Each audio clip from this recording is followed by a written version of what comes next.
Students, आज की इस वीडियो में हमें माइक्रोसॉफ्ट एक्सेल का chapter number 16 define name and name manager chapter को कंटेन करना है। स्टूडेंट्स, लास्ट क्लास में हमने पिक्चर लुकअप किया था। आज की इस क्लास में डिफाइन नेम के ग्रुप को हम पूरा कंटेन करने वाले हैं। तो जानते हैं डिफाइन नेम क्या होता है। डिफाइन नेम का यूज़ क्या होता है मैं आपको बताता हूँ, ध्यान से सुनिएगा। डिफाइन नेम किसी भी, जैसे आप कुछ सेलेक्ट करते हो, जैसे मैंने इसे सेलेक्ट किया, ठीक है, तो इस सिलेक्शन के नाम को डिफाइन करने का काम करता है डिफाइन नेम। ठीक है, जैसे कि मैंने इसको सेलेक्ट किया, हिंदी वाले पूरे कॉलम को, तो जब मेरे को अब इस कॉलम को कभी सेलेक्ट करना पड़ेगा तो मैं वो नाम लिख दूंगा जिस नाम से मैंने इसकी सिलेक्शन करी होगी। ठीक है, फिलहाल मैं आपको इसे करके दिखाता हूँ तो आपको इसे ज़्यादा समझ में आएगा। ठीक है, तो ये देखिए, मैं यहाँ पे एक फार्मूला लगाता हूँ एग्जाम्पल के तौर पे, इज इक्वल्स टू मैक्स। ठीक है, ब्रैकेट ओपन किया। अब इसके बाद मेरे को क्या करना पड़ता है, किस में से मैं मैक्सिमम नंबर फाइंड आउट करना चाहता हूँ वो मेरे को पूरी रेंज सेलेक्ट करनी पड़ती है। तो यहाँ पे देखिए, जैसे मेरे को हिंदी में से निकालना है तो मैं हिंदी की जो पूरी रेंज है इस तरह से सेलेक्ट करके ब्रैकेट क्लोज करके एंटर करूँगा, जिससे कि मेरे को क्या पता चल जाएगा मैक्सिमम नंबर हिंदी में किसके आए हैं या फिर कौन सा मैक्सिमम नंबर है। अब मेरे को इसी में से मिनिमम भी निकालना है तो इज इक्वल्स टू मिन डालूंगा, फिर ब्रैकेट ओपन करके फिर से देखिए मेरे को यहाँ पे सेलेक्ट करना कुछ इस तरह से पड़ रहा है, और फिर ब्रैकेट क्लोज करूँगा, फिर एंटर करूँगा, तब निकलेगा। मतलब हो क्या रहा है, एक ही रेंज को हम बार बार सेलेक्ट कर रहे हैं। अब यहाँ पे आप ये देखिए, यहाँ पे तो सिर्फ 10 रिकॉर्ड्स हैं इसलिए आप सेलेक्ट कर सकते हो, लेकिन अगर आपके पास थाउजेंड्स ऑफ रिकॉर्ड्स होंगे तो आप उसे कैसे सेलेक्ट करोगे, बार बार आप सेलेक्ट करोगे। देखिए अगर मैं यहाँ पे थोड़ा सा लेता हूँ, अगर 1000 भी लेता हूँ, देखो कुछ कितना ज़्यादा, देखो आप देखो कितना टाइम लग जाएगा इसे सेलेक्ट करने में। देख रहे हो आप, 1000 सेलेक्ट होने में कम से कम आई थिंक 5 सेकेंड्स तो लग ही गए, 5 to 10 सेकेंड्स इस तरह से आप कह सकते हो लग गए। और ये देखो, अब इसको आप बार बार अगर सेलेक्ट करोगे तो आपका इसमें होगा टाइम वेस्ट। इसीलिए हम यूज़ करते हैं डिफाइन नेम मैनेजर का। इसमें होता यह है कि जो भी आप चाहो, जितनी आप सिलेक्शन देते हो उस सिलेक्शन का हम एक नाम डिफाइन कर देते हैं। और वो यूज़ कैसे होता है जो देखिएगा यहाँ ध्यान से। अभी तो यहाँ पे हमने कस्टम सिलेक्शन करी, ठीक है, कस्टम मतलब खुद यहाँ पे सेलेक्ट की रेंज करी। ठीक है, अब हम इसका नाम डिफाइन करेंगे। कैसे डिफाइन करेंगे नाम, जरा ध्यान से देखिएगा। पहले कर लूँगा जिसका आप नाम देना चाहते हो आप उसे सेलेक्ट कर लेना सबसे पहले। जैसे मैंने को इस सिलेक्शन का नाम देना है तो मैं इस पूरे कॉलम को सेलेक्ट कर लूँगा। उसके बाद जाऊँगा डिफाइन नेम पे, और यहाँ देखो नेम आ गया। क्या नाम आया, हिंदी आ गया। हिंदी क्यों आया है, क्योंकि देखो इसके कॉलम का नाम है।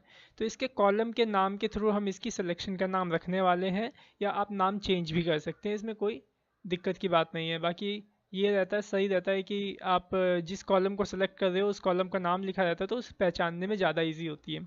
ठीक है, उसके बाद स्कोप में क्या है कि जो आप नाम डिफाइन कर रहे हैं इस सिलेक्शन का, क्या वो वर्कबुक पे काम करना चाहिए या फिर शीट 1, शीट 2 या शीट 3 पे काम करना चाहिए, वो आप सेलेक्ट कर सकते हो। वर्कबुक का मतलब मैं आपको बता दूं कि जो वर्कबुक है, वर्कबुक मतलब पूरा का पूरा जितने भी इसमें शीट्स हैं, किसी भी शीट पे, सब शीट पे काम करेगा अगर आप वर्कबुक सेलेक्ट करते हो तो। लेकिन अगर आप शीट 1 चूज़ करोगे तो वो शीट 1 पे ही सिर्फ काम करने वाला है। फिलहाल मैं वर्कबुक कर देता हूँ। कमेंट में आप कुछ भी कमेंट डिफाइन कर सकते हो, तो बाकी अभी हम कमेंट नहीं डिफाइन कर रहे हैं। और रेफर्स टू में ये आपकी सिलेक्शन ये आ जाएगी ऑटोमेटिकली। अब आप ओके कर दीजिए, हो गया ओके। अब मैं यहाँ पे फॉर्मूला लगाता हूँ वापस से, is equals to max, bracket open करता हूँ। और यहाँ पे याद है आपको, हमने इस सिलेक्शन ने क्या नाम डिफाइन किया था, हिंदी।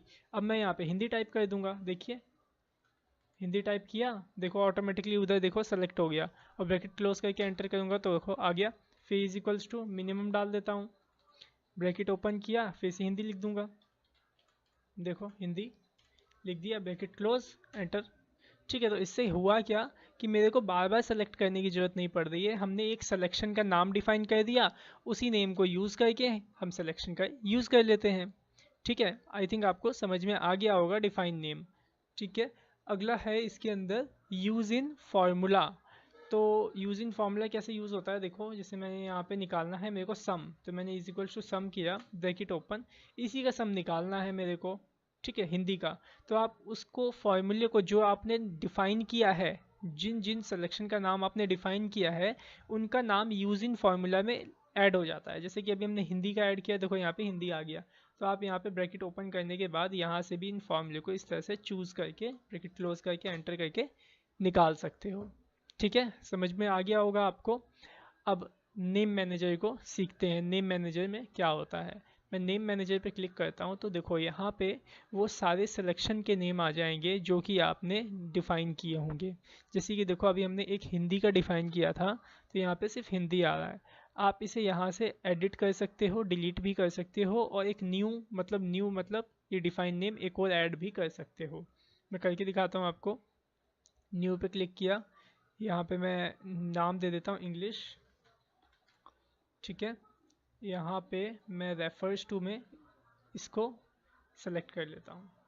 ठीक है, कुछ इस तरह से सेलेक्ट कर लिया मैंने और ओके कर दूंगा तो देखो यहाँ पे इंग्लिश वाला भी आपका ऐड हो जाएगा। ठीक है, बाकी अगर आपको डिलीट करना है तो आप इसे क्लिक करिए, डिलीट कर लीजिए कुछ इस तरह से। ठीक है, डिलीट आप कर लेना। और एक चीज़ मैं आपको और बता दूं, जरा देखिए, ये तो हमने कस्टम निकाला था, इसलिए मैं इसे डिलीट कर देता हूँ। इसमें हमने हिंदी लगाया था और इसमें भी हमने हिंदी लगाया था। ठीक है, तो अब अगर कोई यहाँ पे डेटा नीचे ऐड होता है तो क्या ये भी इसमें ऐड होएगा? नहीं होगा। आपको जो हिंदी का जो आपने बनाया था फॉर्मूला सिलेक्शन ली थी, इसको आपको एडिट करना होगा और इसको भी उसमें ऐड करना होगा सिलेक्शन में। तो वो कैसे होगा, जो ध्यान से देखिएगा। मैं जैसे कि मैंने इसका थोड़ा ज़्यादा वैल्यू कर देता हूँ, यहाँ पे 99 कर देता हूँ कि आपको चेंज थोड़ा पता चले। ठीक है, अब मैं जाता हूँ नेम मैनेजर में और इसको सेलेक्ट करके इसे एडिट करता हूँ। तो यहाँ देख रहे हैं रेंज कहाँ तक आ रही है, रेंज यहाँ से लेके यहाँ तक की रेंज, मेरे को यहाँ से नीचे तक की रेंज चाहिए। तो वापस से आप इस रेंज को सेलेक्ट कर लीजिए पूरा नीचे तक और ओके कर दीजिए। तो देखिए, और इसे कट करिए, यहाँ देखिए बदलाव आ गया। 99 यहाँ पे जो सबसे बड़ा नंबर था वो यहाँ पे आ गया है। अब जानते हैं क्रिएट फ्रॉम सिलेक्शन। अभी हमने क्या किया, एक एक करके अगर आप ऐड करना चाहो तो एक एक करके आप ऐड करोगे। मतलब पहले डिफाइन नेम में जाओगे, नहीं पहले मतलब इसको सिलेक्ट करोगे, फिर डिफाइन नेम में जाओगे, फिर उसका नेम डिफाइन करोगे, फिर इसको सिलेक्ट करोगे, फिर डिफाइन करोगे, फिर इसको सेलेक्ट करोगे, फिर डिफाइन करोगे। लेकिन मैं चाहता हूँ सबको एक साथ सेलेक्ट करना, तो वो कैसे होगा जरा ध्यान से देखिएगा। एक साथ सेलेक्ट करने के लिए पहले आप जिनको आप बनाना चाहते हो, जिस जिस कॉलम का आप नाम रखना चाहते हो, उस कॉलम को सेलेक्ट कर लो। ऐसे क्रिएट फ्रॉम सिलेक्शन पे क्लिक करो। फिर उसके बाद देखो यहाँ पे आपको पूछ रहा है create name for from value in the, मतलब पूछ रहा है जो सिलेक्शन का नेम डिफाइन करना है वो इस सिलेक्शन में कहाँ है। टॉप रो मतलब सबसे ऊपर है, या लेफ्ट कॉलम में है, या राइट कॉलम में है, या बॉटम नीचे है। तो हमने दे दिया इसे टॉप रो, ऑलरेडी सेलेक्टेड है, हम इसे सेलेक्ट कर लेते हैं और ओके कर देंगे। ठीक है, ओके करने से पहले जो मैं देख लेता हूँ हमारे पास और है, देखो हमारे पास हिंदी का ऑलरेडी है, तो पहले मैं इसे डिलीट कर लेता हूँ। ये मैंने डिलीट कर लिया। ठीक है, अब हमारे पास देख लो एक भी नेम नहीं है। अब हम जाते हैं क्रिएट फ्रॉम सिलेक्शन में, टॉप रो पे ओके करते हैं। कुछ हुआ नहीं दिखेगा आपको। आप जाओ देखो यूज इन फार्मूला में, ये देखो यहाँ पे सारे के सारे आ गए, इंग्लिश हिंदी मैथ्स तीनों के तीनों। अब आप इनका यूज़ कर लो। नेम मैनेजर में भी देखो इंग्लिश हिंदी मैथ आ गया। ठीक है, अब आप इसे कहीं भी यूज़ कर सकते हो। एवरेज निकालना हो एवरेज निकालो, ये देखो एवरेज इंग्लिश का निकालना है मेरे को, तो इंग्लिश लिख लो, ये देखो ये आ गया यहाँ पे।